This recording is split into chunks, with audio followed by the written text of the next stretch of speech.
Hey friends, welcome to the Empowered Homes Podcast. The purpose of this podcast is to grow strong families by connecting church and home. Today with Meg in studio. Hey Meg. Hey. How are you? By the way, I realized this is a side. Yes. I didn't know I was the only one that really calls you Meg.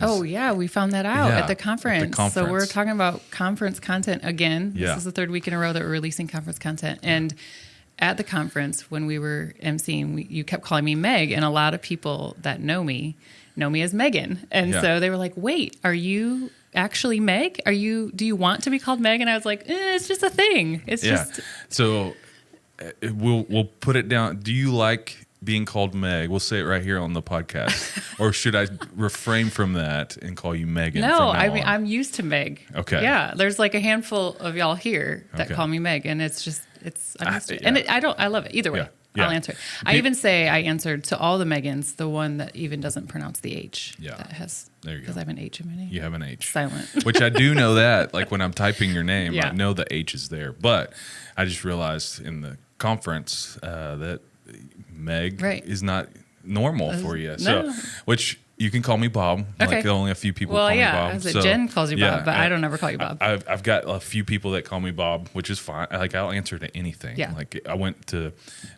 we've got to get to the podcast, but I went to the kids' school and the teacher said, "What do they call you?" I was like, "Just call me anything nice. I don't care what it is. Yeah. Mr. Bobby, Bob, Mr. Cooley, whatever." Anyways. Back to the conference. Yes. We did have a great day at the conference. This is the third week. We're going to release more of our content. Who are we releasing today, Meg? Today it's Andrew Walker. Andrew T. Walker. That's right. His session is called Trapped in the Wrong Body, responding philosophically to the transgender movement.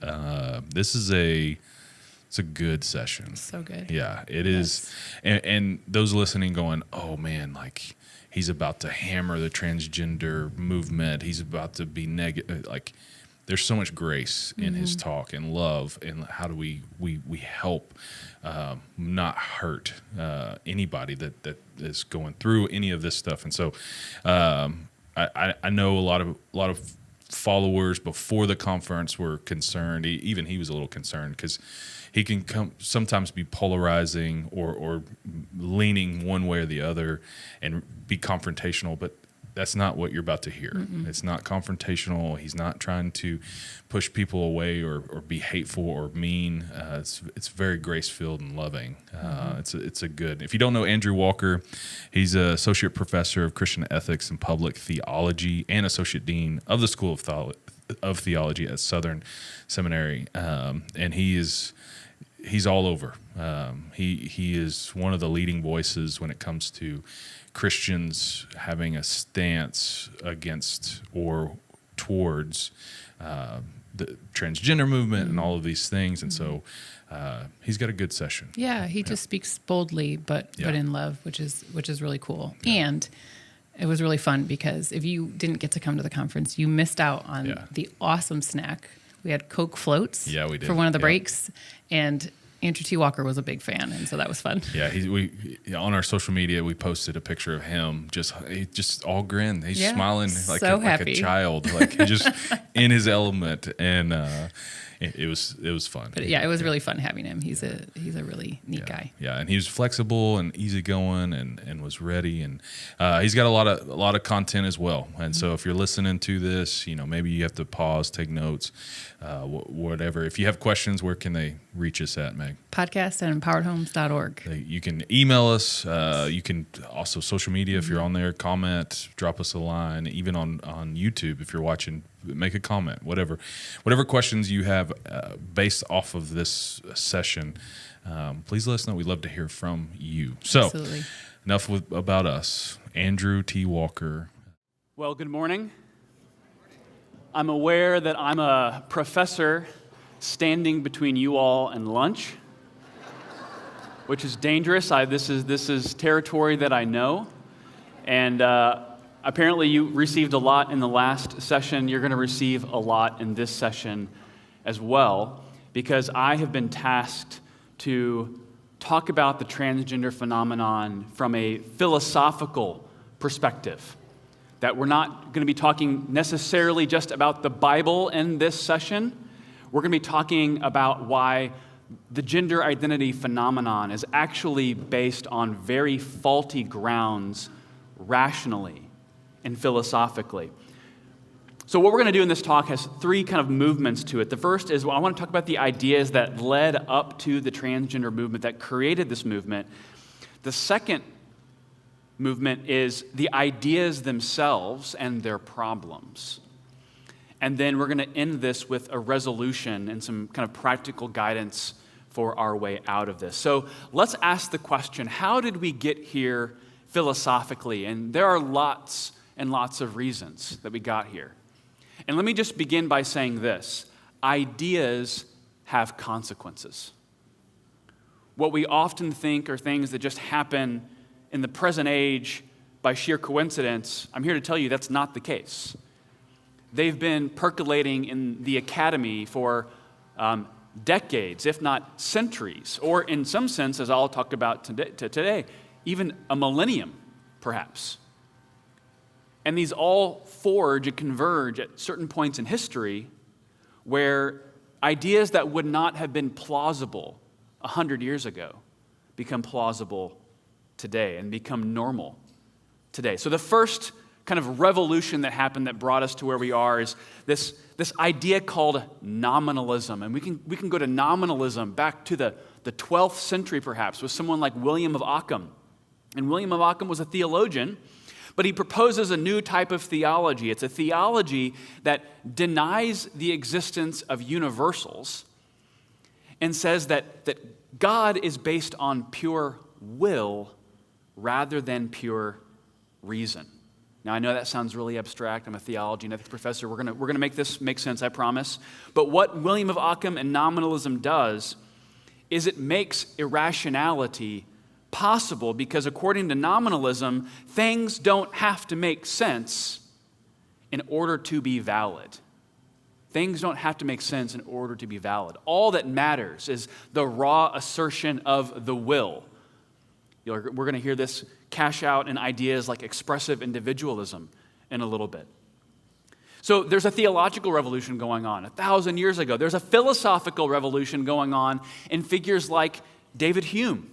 David Hume is someone you might have come across in your college courses, in a philosophy class. And David Hume is this philosopher in Scotland, and he makes several provocative arguments, one of which is he argues that we don't really moralize. We don't really determine what is right or wrong by the basis of reason. We determine what is right or wrong based on our emotion, how we feel.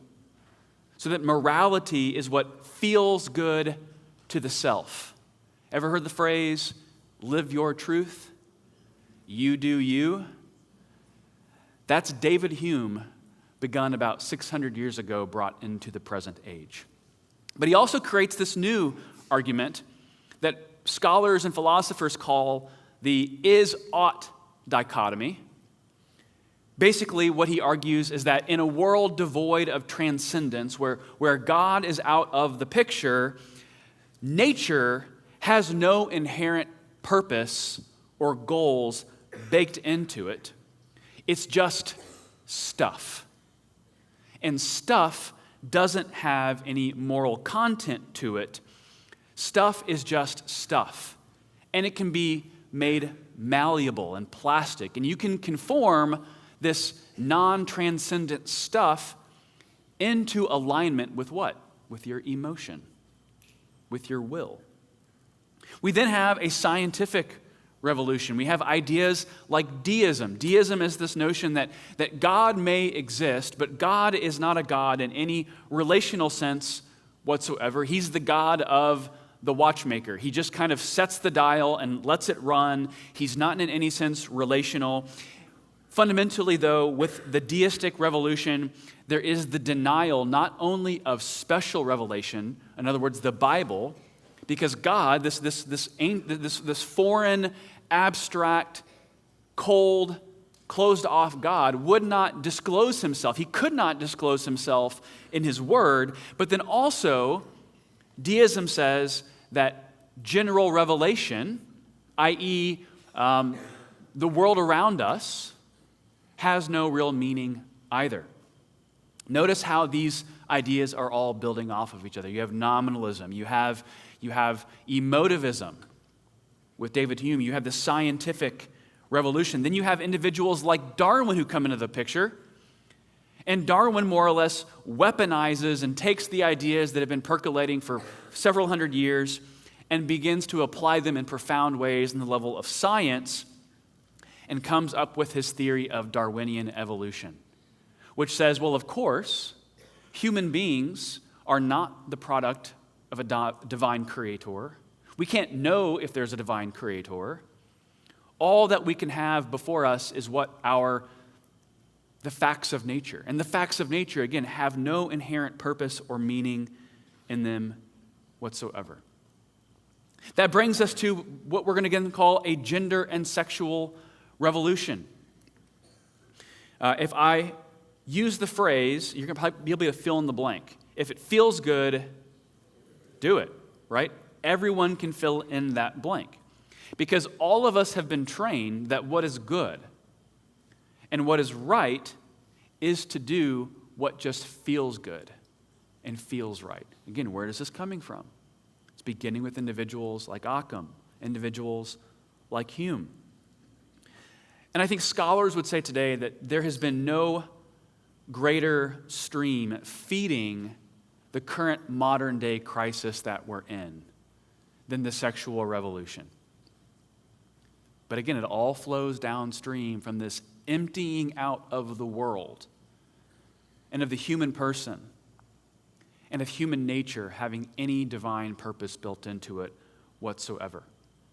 Pastor Ed mentioned feminism, and historians point to kind of three shifts in feminism. We have the first wave of feminism, which is looking at legal equality. We have second wave feminism, which is kind of the emancipation of the woman from social and biological constraints. And this is where we get the idea of abortion entering into the equation, because if equality means that men and women must be equal, they need not be equal only in the marketplace, they need to be equal in their reproductive systems as well. And so for a woman to be equal, she has to have access to abortion because she has to have the same type of reproductive outcomes as a man can as well. But notice what's happening in the background while all of these ideas are surfacing and percolating. It's the mass leveling, the mass equality, the denial that male and female are any way different, which leads to that third wave of feminism, which is the denial of gender difference whatsoever. And that's where we are currently right now.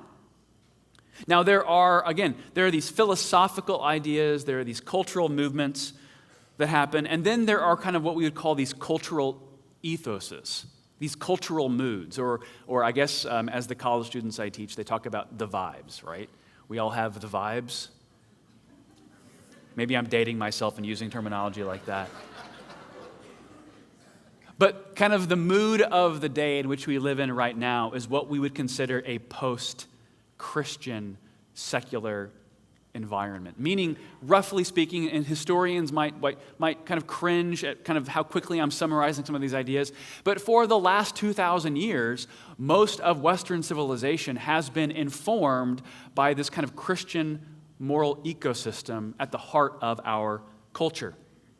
But at the same time as the world has been informed by Christianity, what's been also happening? You've got these ideas that have been birthed by these intellectuals that are slowly kind of leading to these circumstances where Christianity and its influence is beginning to wane. And most sociologists and historians today would say that we are living in one of the most post-Christian secular environments that has ever been recorded.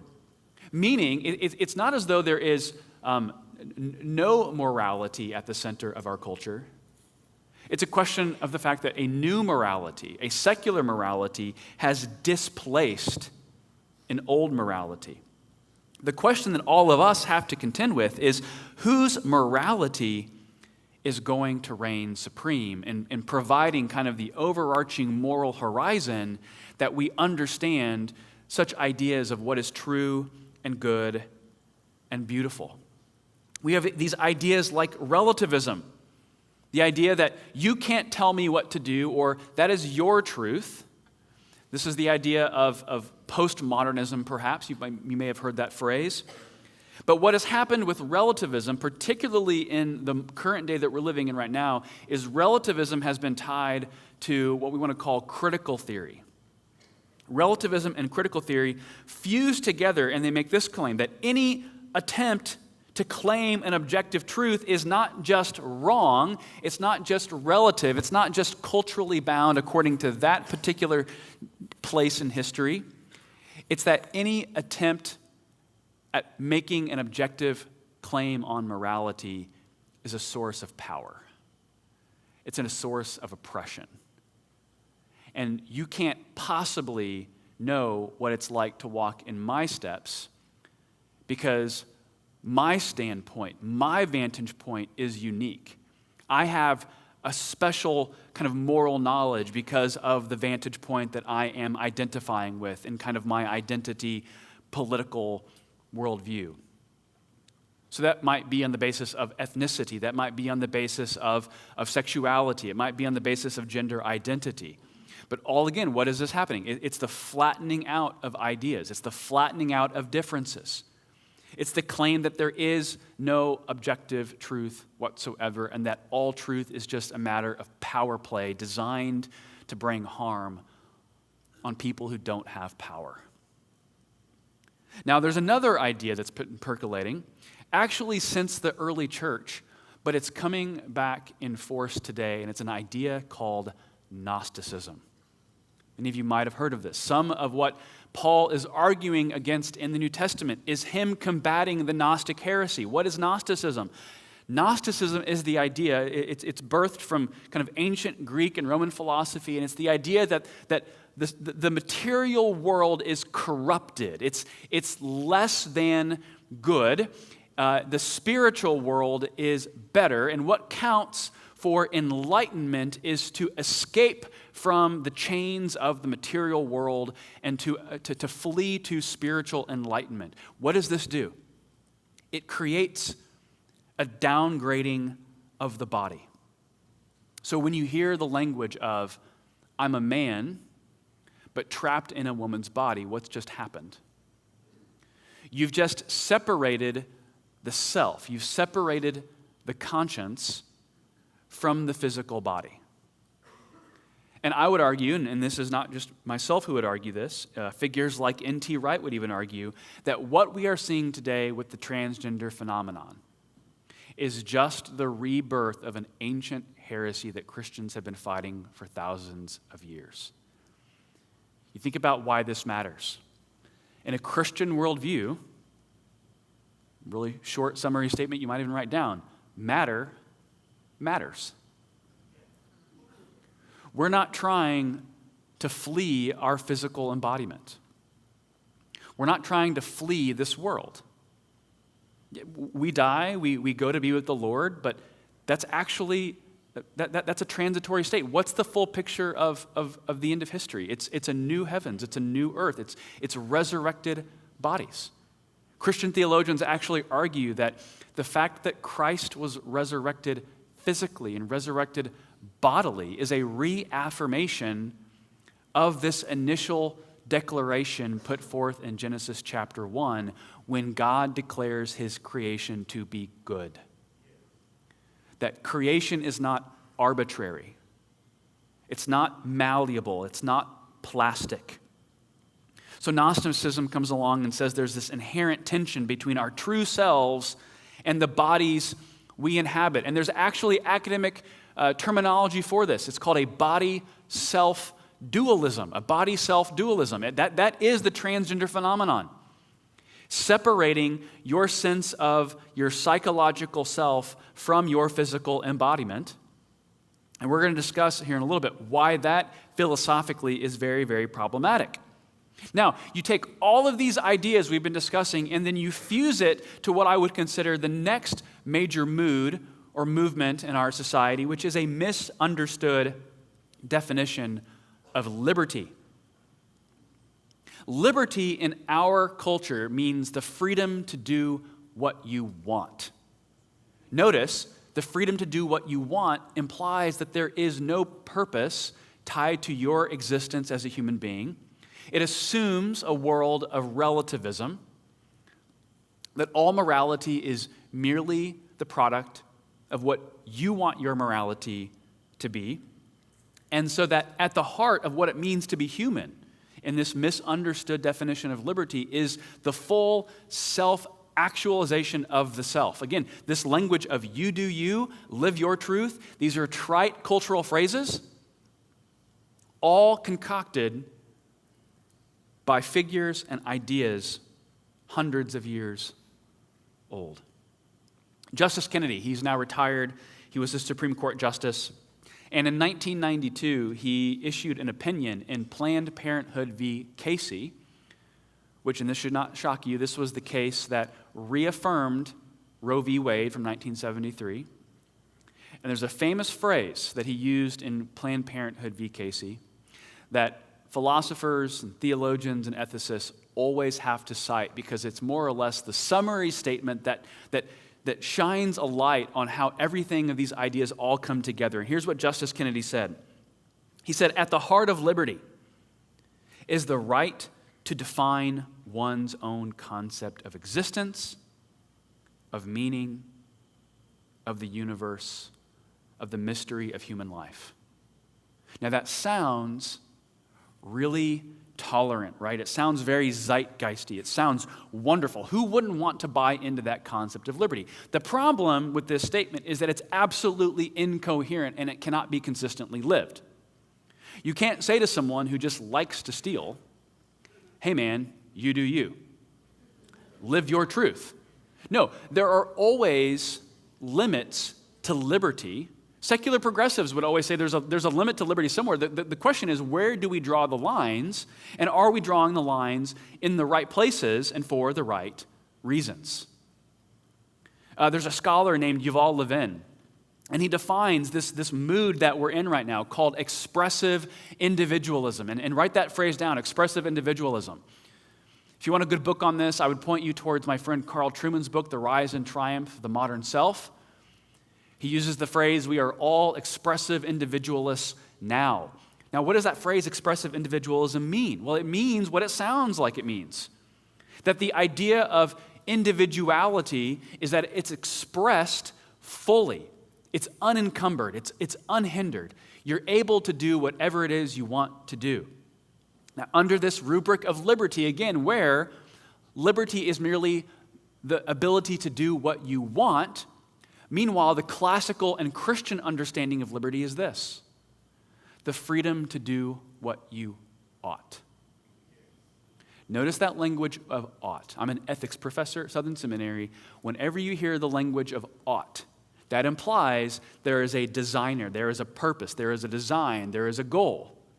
It means a moral action. It means human flourishing is determined by the agent aligning themselves and conforming themselves to that pattern and to that goal and to that end that this divine mind, that this God has fixed into the universe.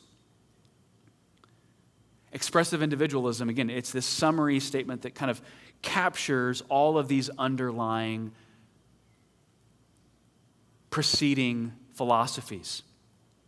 Yuval Levin, the scholar, writes this. He says, "The term suggests not only a desire to pursue one's own path, but also a yearning for fulfillment through the definition and articulation of one's own identity. It is a drive both to be more like whatever you already are and also to live in society by fully asserting who you are. The capacity of individuals to define the terms of their own existence by defining their personal identities is increasingly equated with liberty and with the meaning of some of our most basic rights, and it is given pride of place in our understanding." Here's what I would submit to you. We'll discuss this more a little bit as we go today. Expressive individualism and relativism are not delivering on their promises. Ask yourself, why on earth are we living in the most materially comfortable society in the history of the world, the most digitally connected society the world has ever known? And why, alongside this material abundance, do we also have several other realities?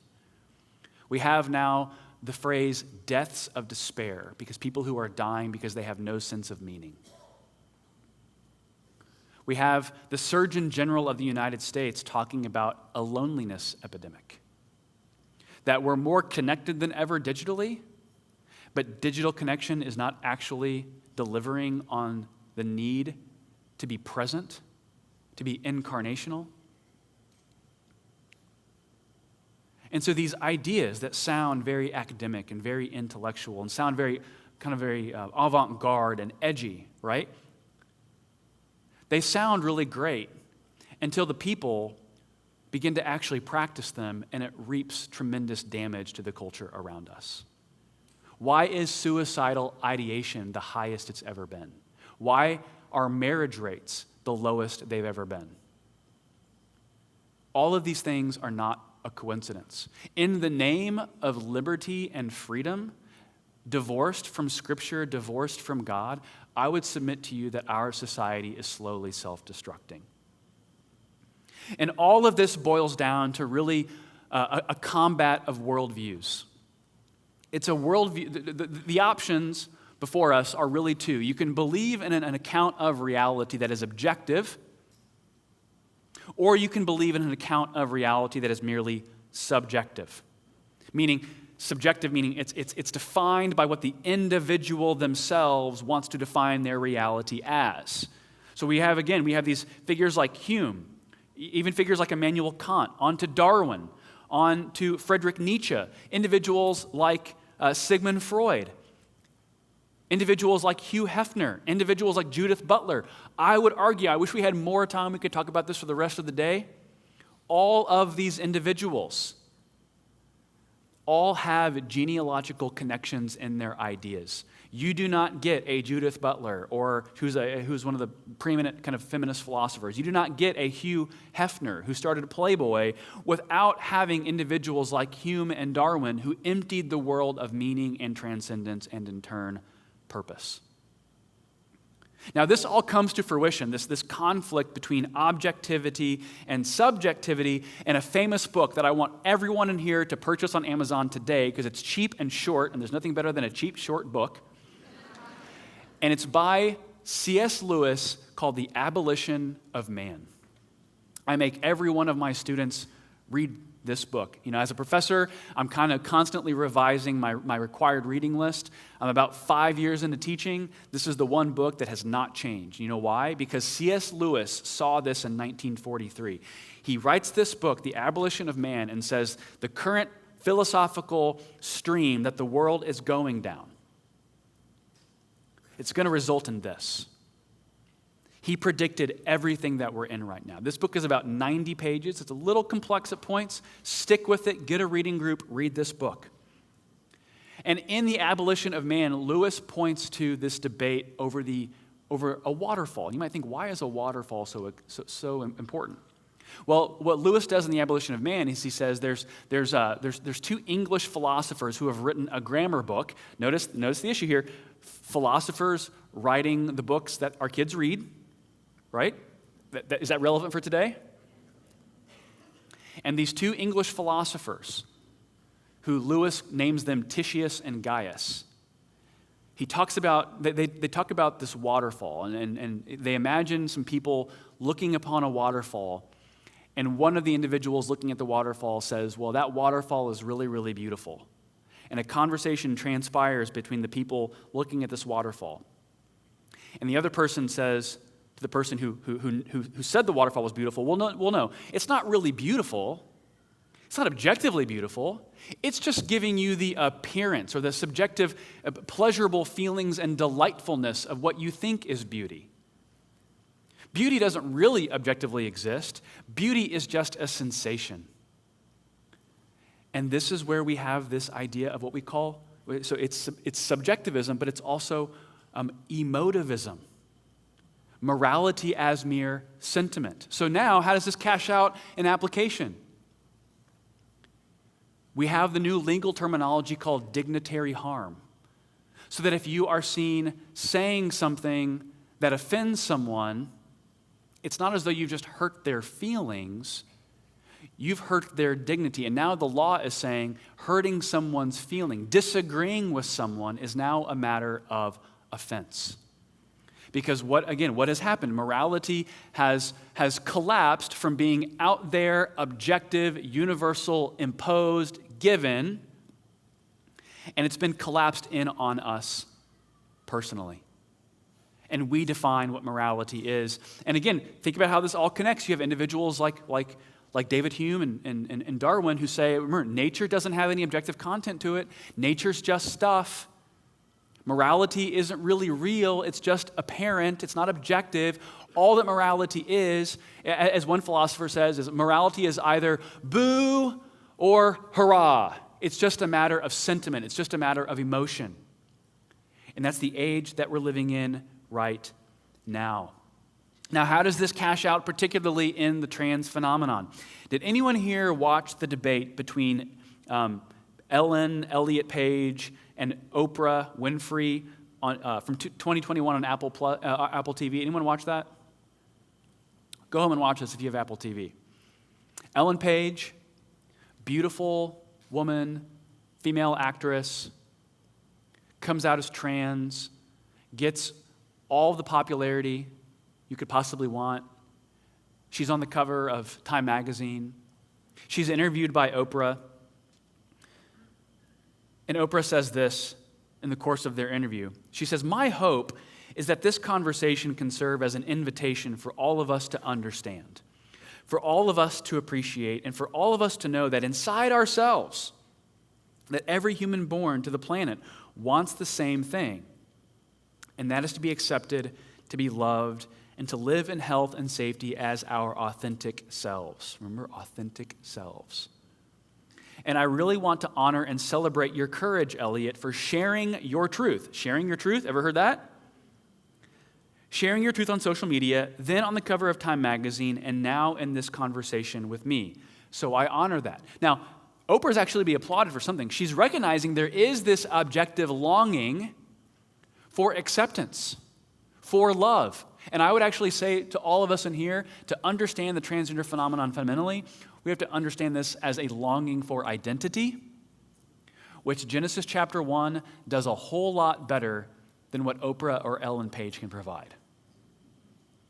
Now, here's the problem. If you watch this video with Ellen Page and Oprah, this is done under the guise of this is tolerance, this is kindness, this is inclusion, this is love.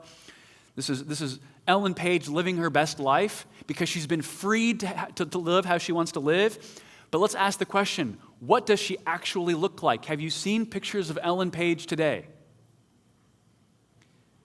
What was once a beautiful woman, and she's still a woman, let's be very clear about that.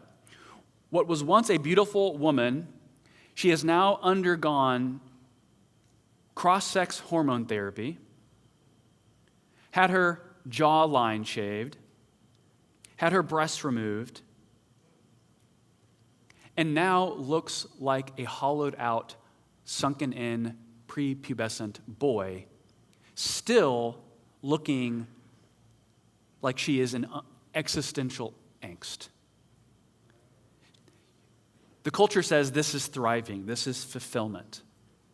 I would challenge you, go Google Ellen Page and ask, does that look like the picture of fulfillment? Lewis goes on in the Abolition of Man. Remember, he says, when morality is just a matter of subjectivity, when it's just in the eye of the beholder, something's going to happen. He says this, and hang with me, this is a little technical. But he says, when all that says, quote, "it is good," has been debunked, what says, "I want," remains. My point is that those who stand outside all judgments of value cannot have any ground for preferring one of their own impulses to another except the emotional strength of that impulse. I am very doubtful whether history shows us one example of a man who, having stepped outside traditional morality and attained power, has used that power benevolently.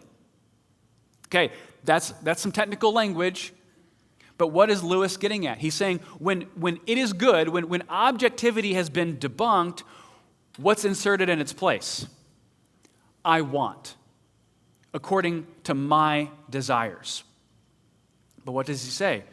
He says, then morality reduces down to just the strength of your emotions, the strength of your perceptions. But then he goes on and he says, I doubt there's been any example, if we've stepped out of the world of objective morality, whether that has been used for good effect and has resulted in actual human flourishing.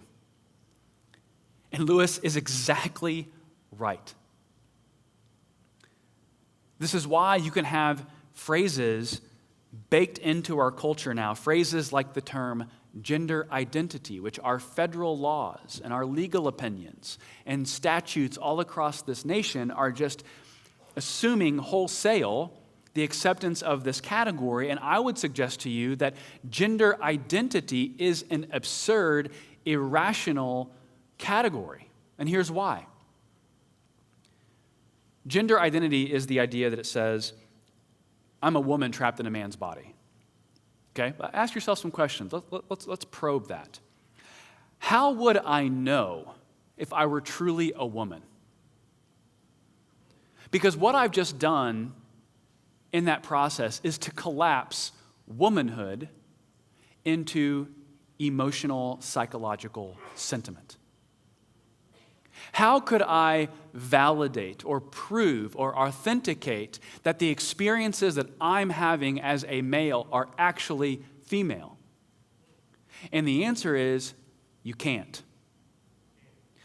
And if you go trying to define male or female based on anything apart from our biology and from the body's organization, particularly the body's organization for reproduction, if you remove that objective foundation, this body, what does womanhood and manhood become defined by?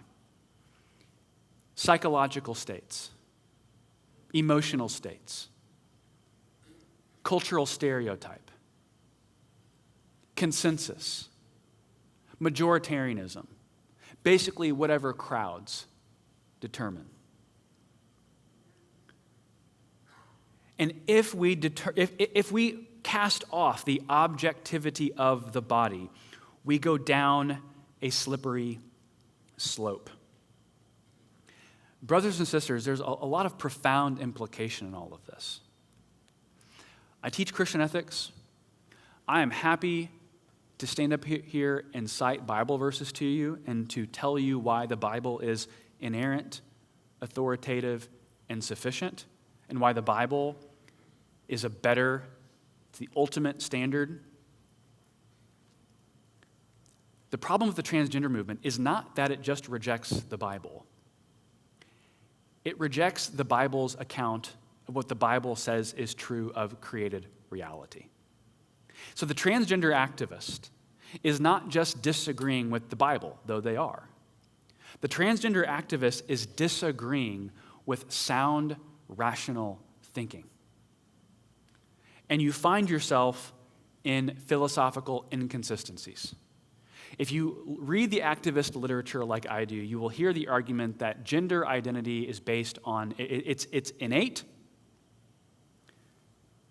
it's socially constructed, and it's also on a spectrum. Anyone with some philosophical training will know those three categories all cancel each other out.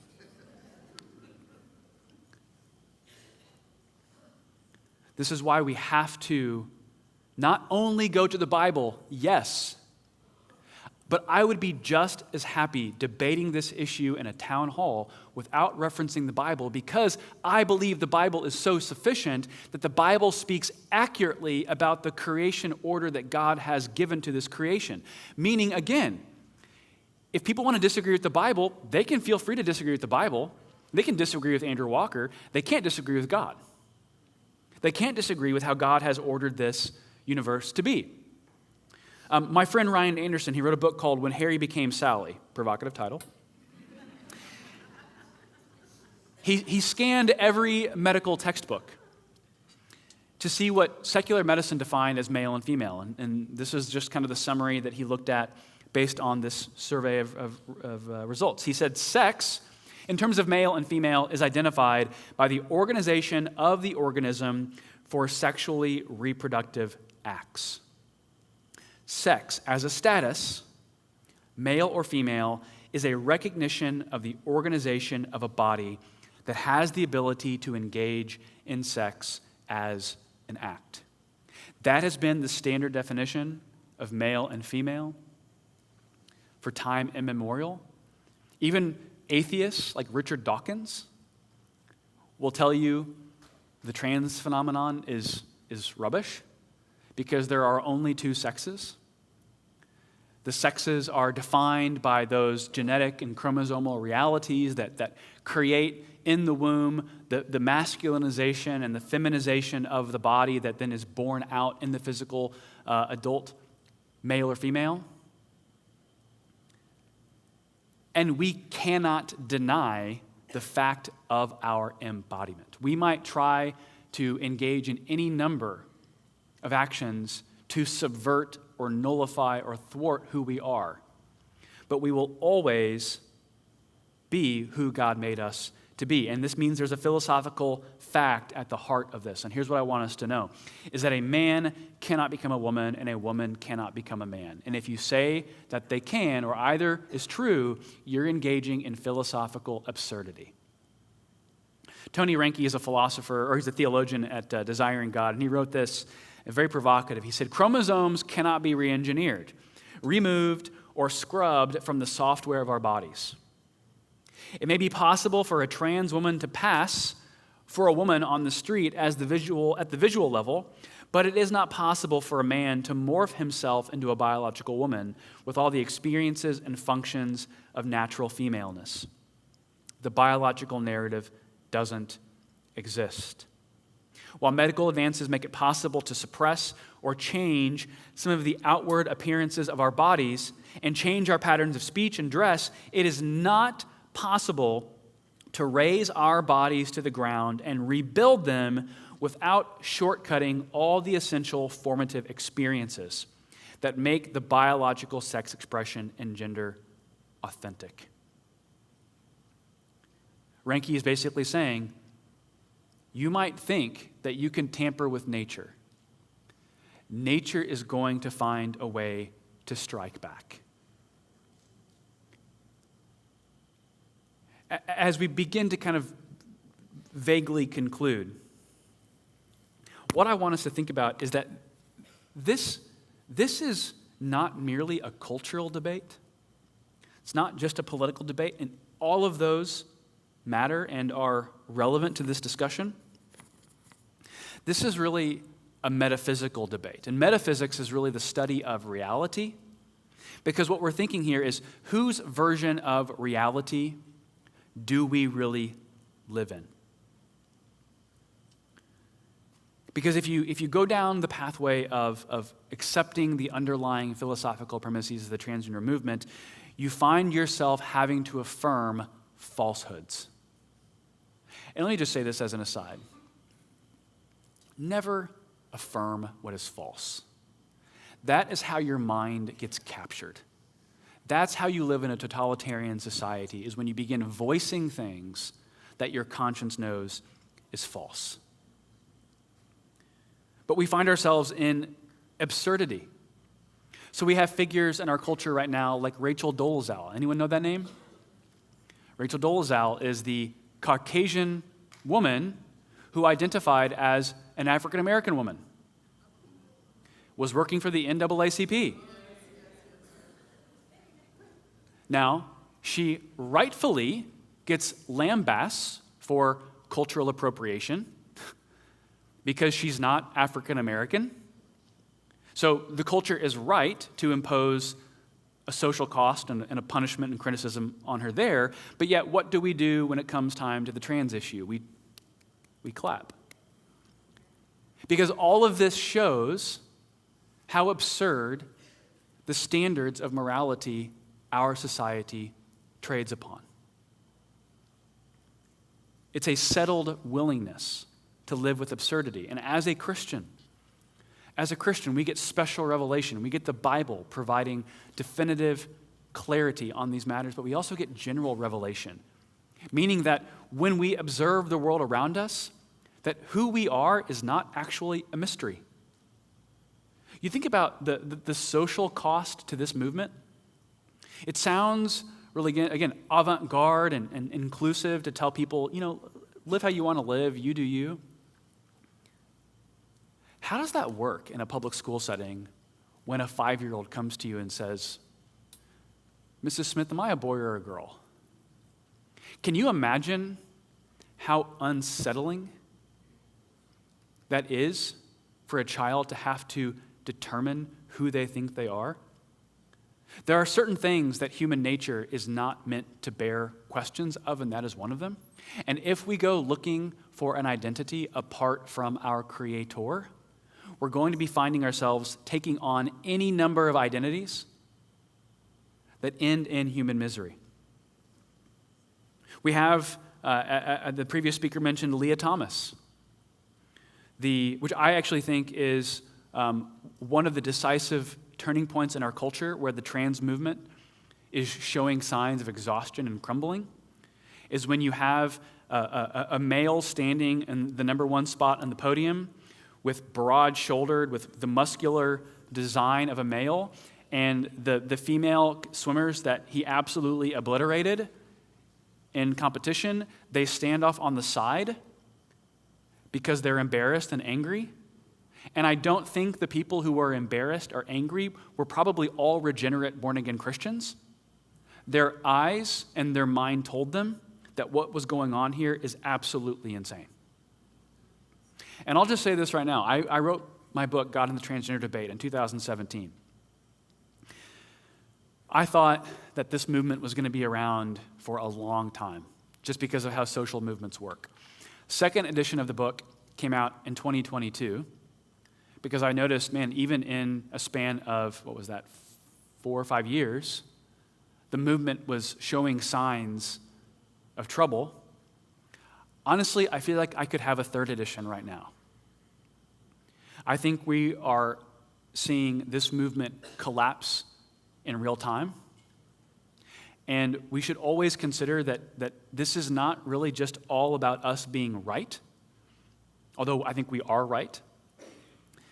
I want us to have our hearts calibrated, that this is not just about Christians winning the culture war, it's about us trying to save people from harming themselves, and understanding that our churches need to prepare for the refugees of the sexual and gender revolution. As the church did at its earliest times, what set the church apart in Roman antiquity? Yes, we had our doctrine, we had our teachings that Jesus Christ is Lord, but what the church did in ancient Roman antiquity was exhibit a set of practices that set it apart from the culture around it. A whole lot more I could say about that. We now have the language of people who have periods, because we can't assign that to be a feminine reality. Literally just last week, Men's Health magazine, pardon me here, I have to use a little bit of adult language, it's appropriate language. They used the phrase person with a penis several times. This is in Men's Health magazine. Folks, do you not see? What is going on with this? So I want to talk about a few other additional philosophical problems that allow us to go on offense. You might list these out. The first off is that the transgender phenomenon undermines equality and fairness. Again, you can't champion women's rights and have Leah Thomas obliterating women in female competition. You can't have feminism, and by the way, one of the loudest critics of the trans movement are feminists. They're called trans exclusionary radical feminists, TERFs for short. And the TERFs are actually philosophically coherent because they're saying we're feminists And feminist actually means that the feminine truly objectively exists, and men encroaching on the feminine cancels out the movement we've been trying to build. Now, if you're paying even closer attention, you will understand that the trans movement, we couple the LGBT together, right? What you're not noticing or paying attention to probably is that the LGB is trying to lop off the T. It really is. Because they recognize that the T is actually inconsistent with the LGB. Why is that? Because if you are lesbian or gay, what does that assume? It assumes you are objectively really male and you have a romantic attraction for another male. Again, I think that's sinful and wrong, according to what Scripture says. But at least the categories are consistent on their own terms. The transgender movement says, well, no, maleness and femaleness doesn't really actually exist. It's just a state of mind. Andrew Sullivan, a preeminent public intellectual alive today, he himself is a gay man. He actually wrote this, okay? He says this. He says, if you abandon biology and the matter of sex and gender altogether, you may help trans people live fuller, less conflicted lives, but you also undermine the very meaning of homosexuality. If you follow the current ideology of gender as entirely fluid, you actually subvert and undermine core arguments in the defense of gay rights. He says, contemporary transgender ideology is not a complement to gay rights. In some ways, it is an active opposition to them. Okay? Another issue for us to go on offense with is this whole movement undermines public safety.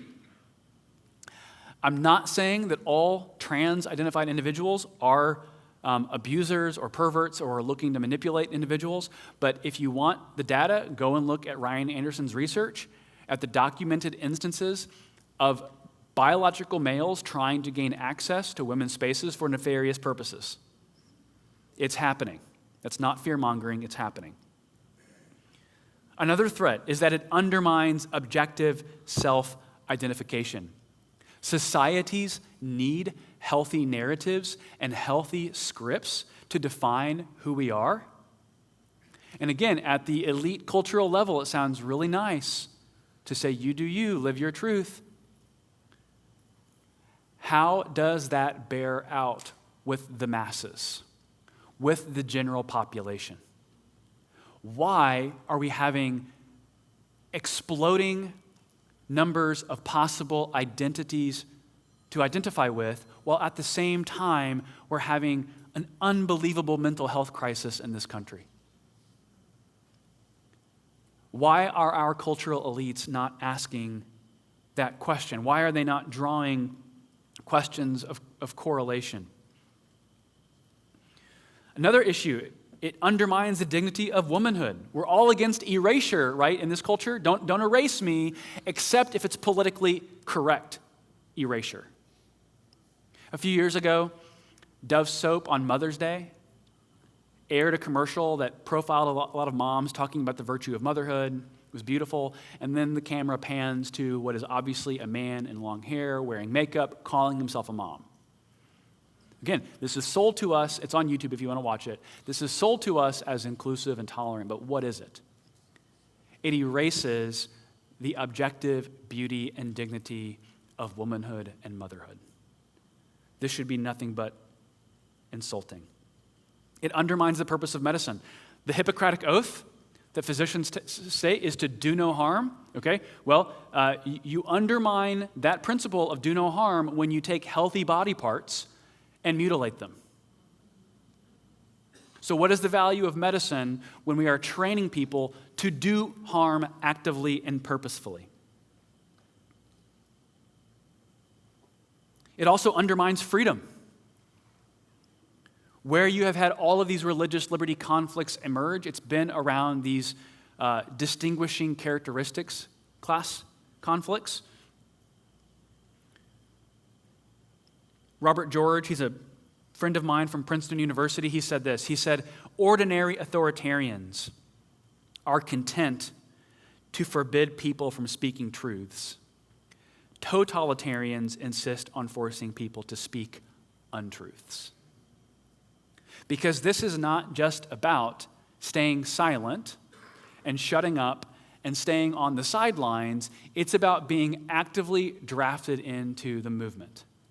And you know what you say to that? No, I will not mouth or voice lies. Related to this is it undermines parental rights.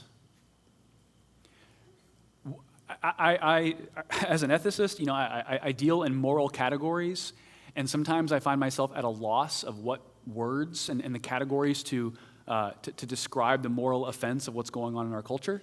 But there was a bill passed in California that many of you might have heard about, that you did not affirm your child's desire to transition, the state would basically confiscate your child. This is not fear-mongering. Go and look it up. Thankfully, and shockingly and surprisingly in a good way, Gavin Newsom actually vetoed the bill. I think that was for political purposes, but that's a separate conversation. Let's talk about resolution in just a couple minutes. How do we get ourselves out of this? First off is to be encouraged that I think we're actually seeing this movement collapse before our eyes. Just 2 weeks ago, the UK Prime Minister said, of course, men are men and women are women. You're seeing more and more secular voices. Individuals like Abigail Shrier, who wrote a book, Irreversible Damage, looking at the harm done to women in this movement. You're seeing individuals like Douglas Murray. Generally speaking, you're seeing the rise of non-Christians, and very explicitly non-Christians, calling this into question. Another resolution for us to consider is that we have far better reasons to believe what we believe around this issue than our secular counterparts do. Meaning that one of the resolutions that we have to commit ourselves to is that we have to be what I would consider caretakers of creation order. Meaning we have to tell the world what is true about itself despite its unwillingness to believe it. Psalm 19 talks about how this creation order is designed by God. Psalm 24 says, the earth is the Lord's. This is His. Meaning all of reality is ours, that whatever corresponds with faith must necessarily correspond to the order of reason as well. Another resolution is to simply say we have to have courage. Not everyone has to be an activist on this issue. I'm not calling everyone to go to your local parent-teacher association meeting and to raise an outcry. Some of you probably should, though.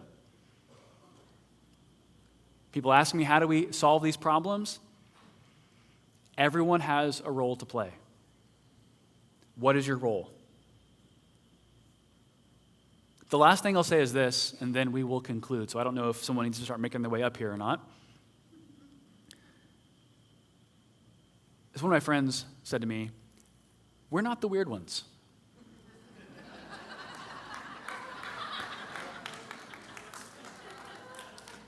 I notice sometimes when I speak to audiences that you all aren't needing convince because you believe what Scripture teaches.